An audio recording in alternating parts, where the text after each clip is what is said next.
Boom! We're back. What's up? What's up? What's up? Yeah, back at the chilling spot, giving thanks for life, of course, hein, Sam? C'est bon dire. We're gonna keep it real, keep it natural. Nous, la caméra, ça nous... Oh, the battery is dead. I don't know how long we'll do with that one. But we're just gonna show around, see the state of the chilling spot, because the water really drastically went really up. High. Today I was supposed to go to Sam's place, but I'm like, look at the sunshine. I call him, I say, Sam, why don't you come down and we'll head for the chilling spot, make some videos. That's where we are. Yeah. That's quality time, you know, and you know, it's not to brag or anything, but I find joy in those very little moments that we have together like this. Sure. This is a quality time, so you can do a lot of things together, but I think the best time is when we talk together and when we have just fucking real stuff. So yeah, so the state of the chilling spot. Look at this, guys. Look at the water. Yeah. The water went drastically up. Went up drastically in the last. Like usually, I go down here and I'm walking there. You go at least a good, I don't know, 2 foot of water, easy. And I was expecting the water to go down. I'm like maybe and we're definitely gonna go on the island in front. Definitely, Sam said he's gonna handle the project. So we're gonna get a canoe or maybe a chaloupe. You know, that's something. A canoe. Canoe and kayak. The kayak, yeah, we can go into a kayak too. But definitely the island there is our so said to Sam, why not come down instead of staying in a concrete jungle? Much better vibe here. It's a great vibe here. I love it. You know, even though it's just in a little village, No, but like I've been in Montreal, the concrete jungle for like a couple of months now, and there's always noise, there's always like people there, or like, I don't know, the vibes are really lower, you feel it drastically. In the city, Yeah, in the city, as soon as you're in the city, I go in the streets like in Montreal and I look at people to do them a smile or just to say hello, just to try to put a sunshine in their day, and like nobody freaking looks at me, no one, and I come here in a little village, like more connected to nature, like more in nature, and like people are so much friendly, and I don't know. The vibes are different in the city and in the rural area, like here. Like like I said, there's always noise. I wake up in the morning at 6 o'clock and there are big construction right beside my house. Big trucks, the big hammers, stuff like that. And you know what, Sam? The other day I was thinking of it, and I think it's made on purpose. It's designed on purpose, the cities, to drive the people nuts with noise, being very annoying, very loud, because it disturbs us. It's not natural noise. No. And the other day I was listening to the neighbor behind me passing the lawnmower, very loud lawnmower, like in tondeuse, mais vraiment bruyant. And I'm saying, why is my car makes almost no noise? And I have the guy next door passing his lawnmower, very, very loud, very noisy.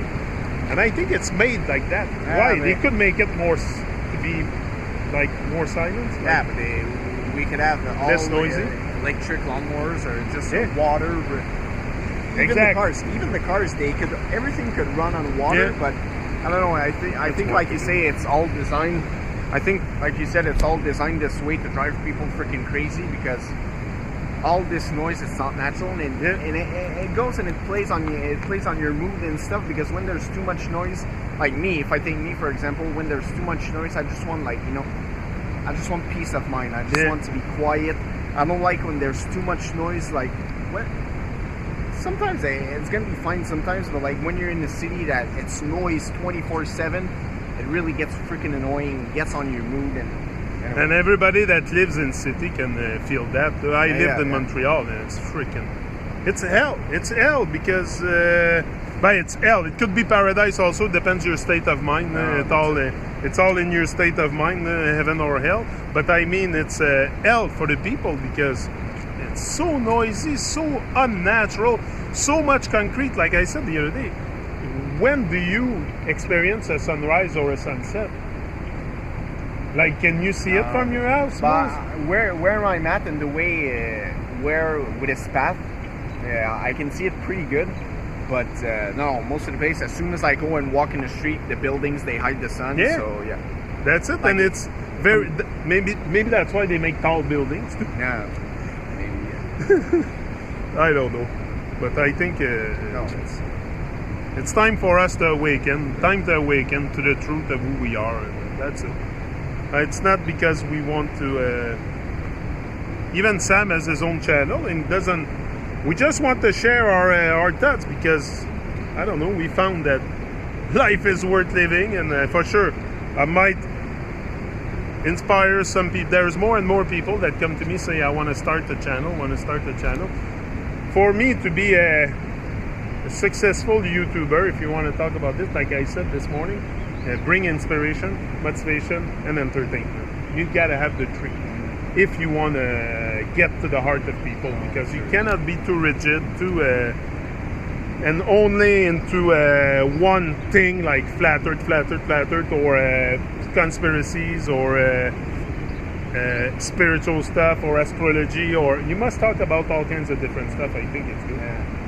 I think especially the point to inspire. I think really when you can inspire and touch people's heart, Makes you feel good. Yeah, it makes you feel good, and when it makes you feel good, you feel like going back. Yeah. So when you inspire people on your channel, they want to come back. For sure, it's good to have like some informative content and stuff like that, entertainment, like stuff that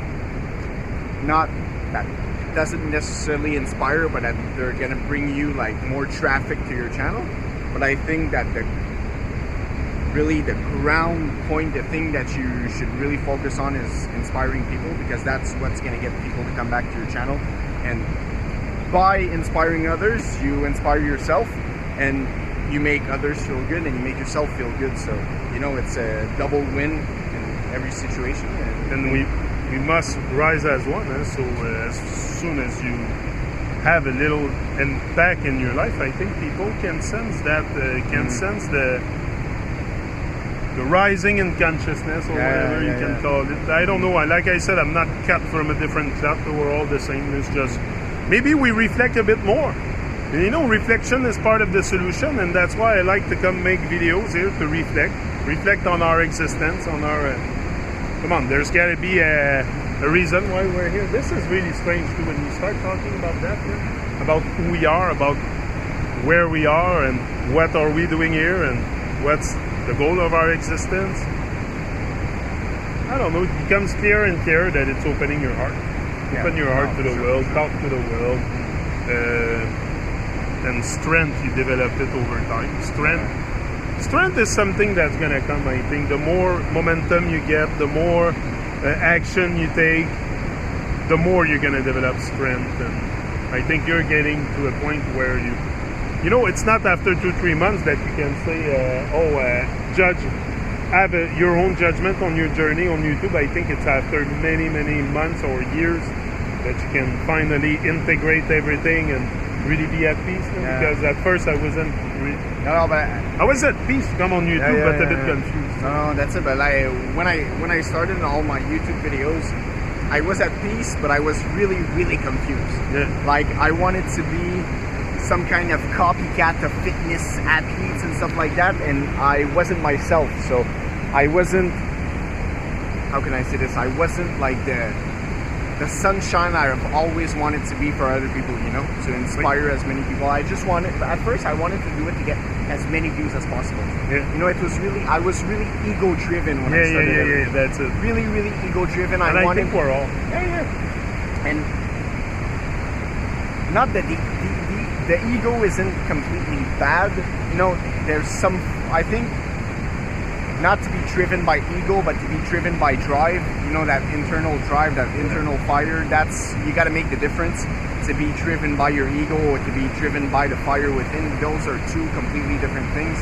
And when you start taking action by the fire that's within you, that's when you get the momentum. That's when you catch on. You build strength, and And there's a lot of stuff we should transform, you know, like our ego should be transformed, like you say, into an internal drive. You know, a lot of stuff that we've been programmed with that is not really supporting us, like the ego is not supporting anybody. So it's to realize these little things, but we'll come back.